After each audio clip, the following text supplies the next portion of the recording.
Good afternoon. Thank you for connecting with the Pennsylvania Game Commission today. My name is Brittany Howell, and my colleague Lori and I will be managing this session. We're fortunate to be joined today by Andy Huser, the Hunter Education Administrator for the Pennsylvania Game Commission. He'll be talking to us about tree stand safety. We expect the presentation to last about 20 minutes, followed by a question and answer period of about 10 minutes. You can ask a question by typing into the Type Question Here box on the GoToWebinar control panel at the right of your screen. For those of you who are dialing in to listen by phone, please note that this is not a toll-free call and you may receive long-distance charges from your service provider. Without further ado, I'll turn it over to our presenter, Andy.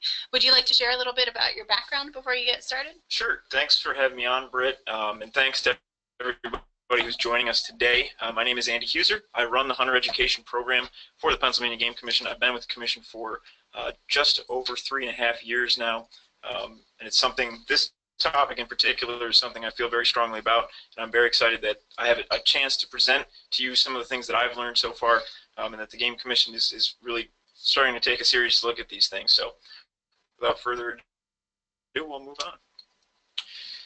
So the reason I want to talk about this today is mainly this first point, and that is tree stand falls are often underestimated. And what I mean by that is that even all of us hunters, when we consider all the things that could possibly go wrong when we're out there in the field, you know, we put our orange on, we make sure we follow all the basic rules of firearm safety.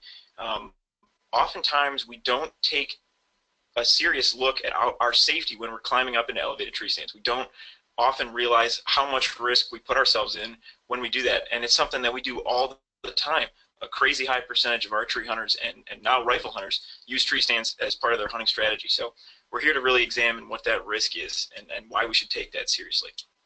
So to do that, I'm going to share with you 3 different studies that I found from across the country that look at this issue, and it's interesting to note that all of these studies were not initiated by wildlife agencies like the Game Commission and our counterparts in other states. They were all started by the healthcare system, and that's because they've identified this as a public health risk. It is so serious, and they're seeing such a high volume of people coming in with fall-related injuries from tree stands that they've actually taken a step back and said, what can we do as the public health system to try to address this issue? And the first step to that for them was to study it. So I'm going to read this to you. Most of us know someone who has been injured from a tree stand fall. And I'm sure as I say that, a lot of people who are watching this webinar at home are now shaking their heads, because it's true. You don't need to oftentimes look outside your immediate family to know somebody who has fallen. And oftentimes you don't even need to look beyond yourself. A lot of people have been involved in falls or near falls that have been really close. So it is a very, very widespread issue. And that's one of the things that struck me when I first started looking into this, is just how monumental this problem really is. So these are the 3 studies that I'm going to share with you. This is relatively recent, very current research that's out there. It's all available to you guys. I encourage you to look these up after I'm done talking about these when the webinar is over. The first one is called Tree Stands Not Guns Are the Midwestern Hunter's Most Dangerous Weapon. That's from 2010. It was done in Ohio. The second one that I'm going to highlight that's very important is called Injuries Due to Falls from Hunters' Tree Stands in Pennsylvania. It was done by Dr. Smith, who is still an ER doctor up in the Bloomsburg area, and he also identified this as a major risk in our state particularly. It's the only study of its kind that's been done in our state.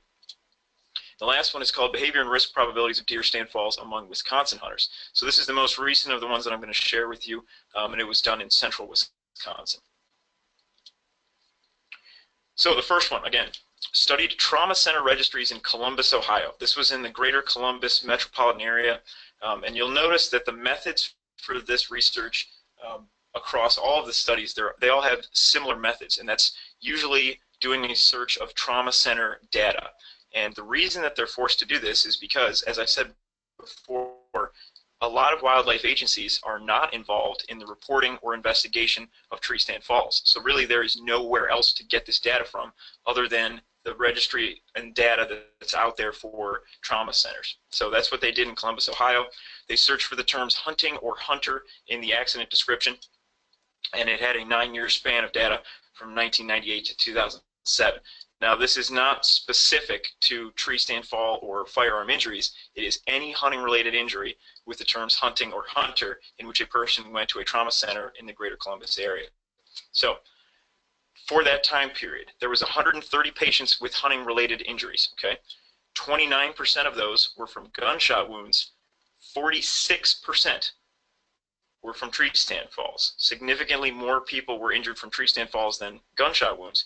And the other remaining percentages were those people that had twisted ankles or that sort of, other injuries that were related to them being out hunting. So of the 46% of people of that 130 number that had tree stand fall accidents, very, very serious injuries. 59% of them had a spinal fracture, 81% of them required surgery, and 8% of them never fully recovered from their injuries and suffered permanent neurological deficits. So very, very, they describe it as extremely high morbidity for these types of injuries. It's a serious thing, sometimes much more serious than a gunshot wound to an extremity. So keep that in mind. It's a very serious injury when these things do happen. Part of this study, they also looked at comparing the two over a span of time, again, through that 9-year time span. So you'll see here the diamond points are from falls, the number of injuries from falls, and the circular points are those from gunshot wounds. And you can also see the dotted line is the number of hunting licenses they sold. So despite a relatively stable number of hunting licenses that were being sold, you see a general increase in the number of falls. And to some degree also gunshot wounds, although it's not quite as pronounced. But what I want you to pay attention to is if you look at the years 2004, 2005, 2006, those are the points in which tree stand falls really started to surpass gunshot wounds as the #1 thing that's injuring hunters out there. So pay attention. This was in central Ohio, 2004, 2005, 2006. That's when tree stand falls overtook gunshot wounds as the leader of injury causes. So here's the second study that I want to share with you. This is the important one from Pennsylvania, from Dr. Smith. And same methods. He studied PA Trauma Systems Foundation database. He searched using the following criteria. So these are the things that he used to really narrow that data down. The first one being he only searched for victims that were 12 years of age. There were over 12. He only included falls that occurred during the deer season or the day preceding opening day. And it required the term tree stand in the injury description. So this was a little bit longer. It was a 19-year span of data. And what we need to think about, not only is it's the only study of tree stand falls in Pennsylvania, but the thing to consider is that we may be leaving out a ton of falls just by the way that this study was designed. So we now have men or youth hunters who are under the age of 12, probably still using tree stands. We also know from other studies that falls often occur while people are setting up or taking down their tree stands. And if they did it before opening day or any time other than the deer season, those falls were not captured in this study. So remember that, in that as shocking as this data may be, at best it is an underestimate of, or a very conservative estimate of the number of falls that are actually occurring in the state. So what Dr. Smith found was that over that 19-year span, there was 499 people injured in deer hunting related tree stand falls. So this is specifically tree stand falls, not like the study in Ohio that did all hunting related injuries. This was almost 500 tree stand falls in that 19-year period, 7 of which were fatal. And I want to highlight the fact that this was, by the nature of the way the study was done, it only studied trauma-centered data. So anyone who was found deceased at the scene of the incident, they did not go to a trauma center. So of the 7 fatalities identified in this research, those were people that were injured at the scene, taken to a trauma center, who later passed away as a result of their injuries. So we really don't know how many fatalities there really were, because anyone found at the scene deceased is not included. 4.2 hours was the average time it took to get that person to an emergency department. And we are not talking about a place as remote as Colorado or Montana. We are talking about Pennsylvania. That's how long it takes on average to get somebody help if they fall from a tree stand. The average height of the fall was 18 feet. And here's another important piece. 24 feet was the average for those folks who passed away as a result of their fall. 17 feet was the average for those people that survived. So when you're out there hanging your stands, think about this. That 7-foot difference if you should fall, could be the difference between life or death. So really think about how high you really need to be hanging your stands. Something else that Dr. Smith identified, the mean age, the average age of fall victims is 45 years old. And the number of fall injuries is increasing despite a slight decrease in the number of hunters that we've had since that time period. Part of this could be due to the fact that tree stands are increasingly popular. More people are hunting in archery season. Crossbows were legalized in 2009. That just got more people into the woods. So there is an increased use of tree stands, no question about it. We incorporated tree stand safety into the hunter-trapper education program back in 1999, hoping to address this issue. Unfortunately, no decrease in injury rates whatsoever. And the reason for that is because people who are falling from these tree stands, their average age is 45.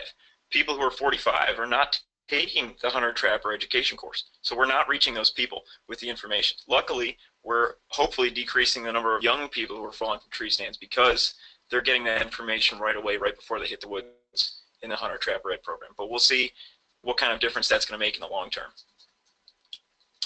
Here's a graph I put together comparing the two. Because I have access to the hunting-related shooting incident data for the state of Pennsylvania, I was able to reference that against the tree stand falls, and I came up with this graph. So it's not total number of injuries, it's the rate of injury per 100,000 hunters. That's the metric we use so that we sort of adjust for changes in the number of hunters. So it's all normalized off of a base of 100,000 hunters. So what you see here is, despite taking out the number of hunters that we have on a given year, you see that in 2004, 2005, and 2006, that inflection point happened in Pennsylvania the same way it happened in Ohio, where tree stand falls started to surpass shootings as the #1 thing that's starting to injure people, specifically hunters out there in our state. So we are no different than any other state in which a lot of people use tree stands. I think that's very interesting to note. It's happening nationwide. The last one I want to share with you is behavior and risk probabilities of deer stand falls among Wisconsin hunters. This is the most recent one from 2015. Very similar methods again to the other studies. They did statewide surveys of hunters, and they also did a search of medical records, which is similar to the other studies, as I said. It was in central Wisconsin from 2009 to 2013. Pretty small study window, but recent. And they basically just tried to quantify the uses, the rates of use for tree stands and safety harnesses. And with that, they were able to calculate the probability of falls for certain groups of individuals. Here's what they came up with. So one of the things that they studied was what type of stands are people using when they're involved in falls. And this is the percentage of stands that were involved in falls or near falls among archery and firearm respondents. So if you take a look, hang-on stands, so not ladder stands, hang-on stands, are the leading cause for falls or near falls in both archery and firearm groups of hunters. So there's a lot of reasons for that. Hang-on stands now are very cheap. They're very accessible, but they also involve hunters having to use their own climbing aids, whether it's ladder sticks or screw-in steps even. There's a lot more that can go wrong when you're responsible for getting yourself up into those hang-on stands. So there's several reasons why that might be the case. But ladder stands are right up there. A lot of people think that they're one of the safest stands out there, but oftentimes people ignore some real basic tree stand safety stuff that we're going to get into at the end of this that can contribute to that. Also, ladder tree stands are very popular as well, so that probably plays somewhat into this.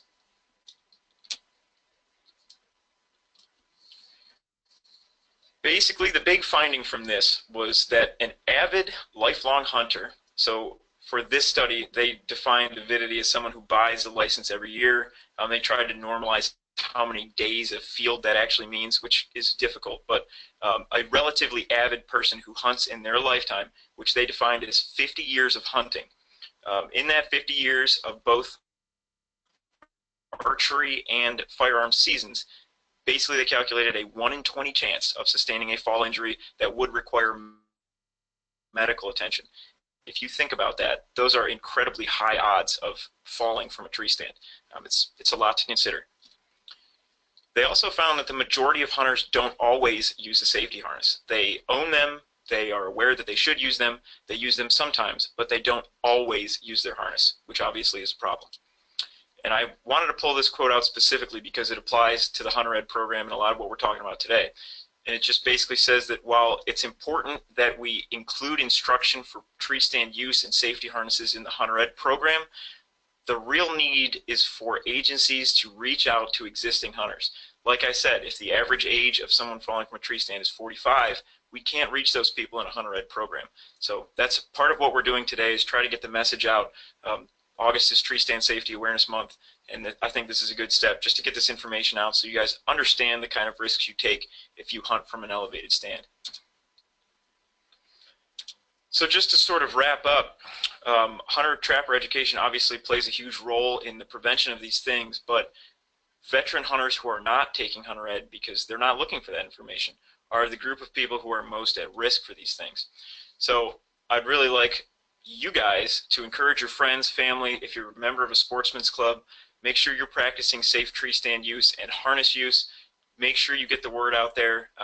There's all sorts of sad stories and things that are going to get shared on Facebook, I'm sure, as we get into the hunting season, about people losing family members or having family members paralyzed. It's a very serious thing, so make sure you take that seriously. And here's some just real basic safety tips that if you're going to be hunting out of a tree stand this year, make sure you consider these. So the first one is wearing a full body fall restraint. The days of safety belts and chest harnesses are long gone. Now every Tree Stand Manufacturers Association approved tree stand that is sold must include a full body fall restraint. So at this point there are millions and millions and millions of full body fall restraints out there in the landscape. The problem is getting people to wear them all the time. So make sure you're wearing the correct type of fall restraint.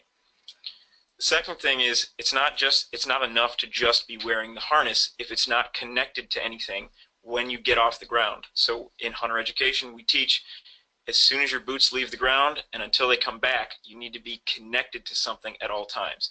And for ladder stands that can be difficult, for hang-on stands that can be difficult, but there are all sorts of different manufacturers and all sorts of systems out there that basically give you a rope to connect to as you climb up the ladder or your climbing aid, so that you're connected to something. Should you fall from that ladder, at least you'll be caught by your harness and you won't go too far.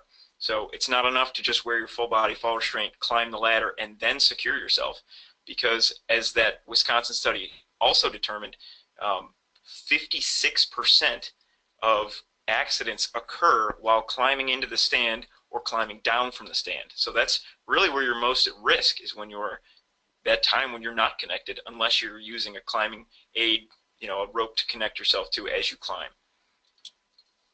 Something else people often don't do is they don't inspect their equipment before each use, whether it's a climbing stand you've left in the garage all year, or people leave their stands out in the woods all year and parts of those stands start to degrade. They're not meant to be left out all year. Make sure that if you put something out during the season that you take it back in, and don't leave it out over the winter, and don't let those components degrade. But make sure you inspect all of your equipment before you use it. Another thing a lot of people don't do, since tree stands aren't that complicated to use, it's still very important to read and follow the manufacturer's instructions. Even if you think you know what you're doing, make sure your stands are assembled correctly. Make sure that you're using their instructions for how long they should be left out, how long until you replace the straps, how long until you replace your harness even. Make sure you read that and understand that. And the last thing, not specific to tree stand falls, but as you saw previously, 4.2 hours is the average response time to get somebody advanced medical treatment. Let somebody know where you are hunting and when you plan to return. I can't stress that enough. The faster you can get out of the woods if you're injured, that's obviously going to improve your chances. So that's all I have for you today. I think we're going to open it up to questions at this point.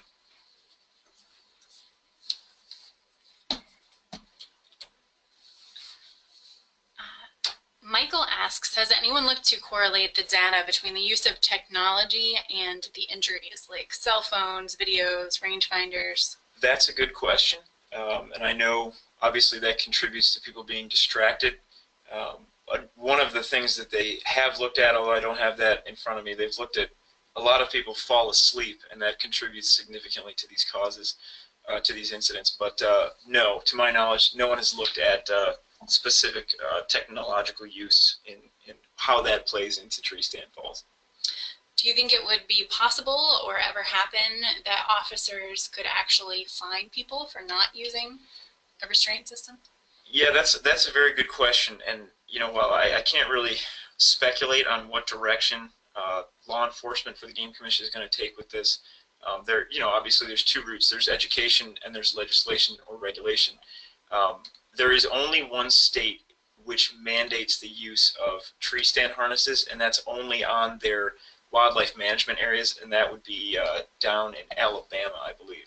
Only on their state lands do they require the use of a harness, and you could be fined down there if you're not. So I'm not sure what direction we're going to take with that, but it is an option, potentially. In the study that you showed by Dr. Smith, did that account for all deer hunting seasons or just the firearms season? That accounted for archery season, special regs areas even, and also archery, firearms, and special regs. It's interesting that somebody mentioned the Dr. Smith study. We're actually working with him currently to update those figures. As you saw, it ended in 2006. We're getting the last 10 years of data from 07 to 2016, and he's working on those numbers right now. So we'll see.